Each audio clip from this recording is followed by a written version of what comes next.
भारत के मिशन चंद्रयान-3 की सफल लॉन्चिंग हो गई है।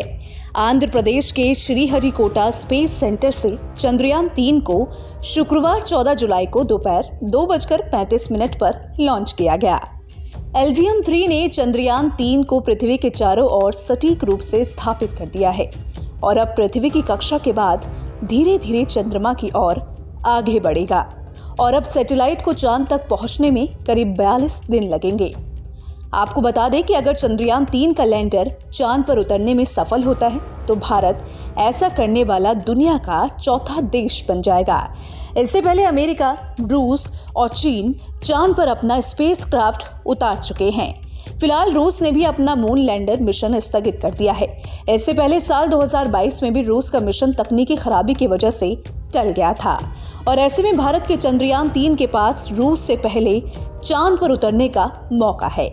ये मिशन इसरो के आने वाले कई दूसरे बड़े मिशन के लिए रास्ता भी खोलेगा और अगर ये मिशन सफल रहता है तो भारत की साख दुनिया भर में और बढ़ेगी।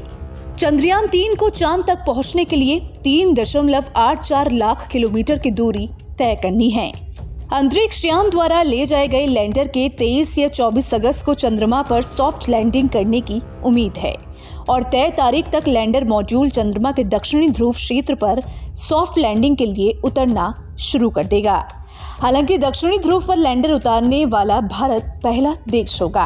भारत से पहले चीन ने ऐसा करने की कोशिश की थी और चीन का चांग-ई 4 यान दक्षिणी ध्रुव से कुछ दूरी पर उतरा था। आपको बता दें कि जिस तरह से पृथ्वी का दक्षिणी ध्रुव सबसे ठंडा है, उसी तरह का चांद का भी है। चांद के दक्षिणी ध्रुव पर अगर कोई अंतरिक्ष यात्री खड़ा होगा तो उसे सूर्य क्षितिज की रेखा पर नजर आएगा और वो चांद की सतह से लगता हुआ और चमकता हुआ नजर आएगा। इस इलाके का ज्यादातर हिस्सा छाया में ही रहता है क्योंकि सूर्य की किरणें दक्षिणी ध्रुव पर तिरछी पड़ती हैं। इस कारण यहाँ तापमान कम होता है। पहले चंद्रयान-2 और अब चंद्रयान-3 के जरिए इसरो चांद के दक्षिणी ध्रुव तक पहुंचने की कोशिशों में लगा हुआ है। ये चांद की वो जगह है जहां अब तक कोई भी पहुंच नहीं सका है। ऐसा अंदाजा है कि हमेशा छाया में रहने और तापमान कम होने की वजह से यहां पानी और खनिज हो सकते हैं और इसकी पुष्टि पहले हुए मून मिशन में भी हो चुकी है। अगर चंद्रयान-3 के जरिए दक्षिणी ध्रुव पर पानी और खनिज की मौजूदगी का पता चलता है तो ये अंतरिक्ष विज्ञान के लिए बड़ी कामयाबी साबित हो सकती है। इसी वजह से अमेरिका की स्पेस एजेंसी नासा भी दक्षिणी ध्रुव पर जाने की तैयारी कर रही है।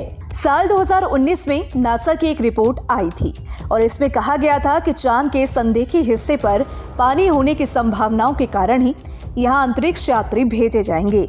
नासा के मुताबिक चांद पर लंबे समय तक रिसर्च करने के लिए पानी बहुत जरूरी संसाधन है।